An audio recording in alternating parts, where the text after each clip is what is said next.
well, it's whatever people need, isn't it? If people are going to need to use the various social media and all the different things you can do, the screencasts and podcasts, and I'm not very up to all the clever things you can do with social media and educational media. But you can do so much with CLIL because you've got the whole web as a resource.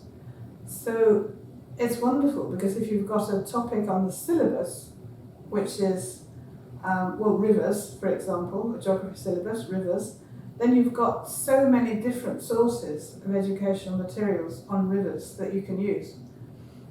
And the children or the students can go away and find maybe one other, something else about a river they like, and they can compare those. So it's opening up so many more opportunities. And if they all do something different, it gives them a reason to communicate with each other in class. So they are actually communicating something, not rather than just studying grammar and learning English.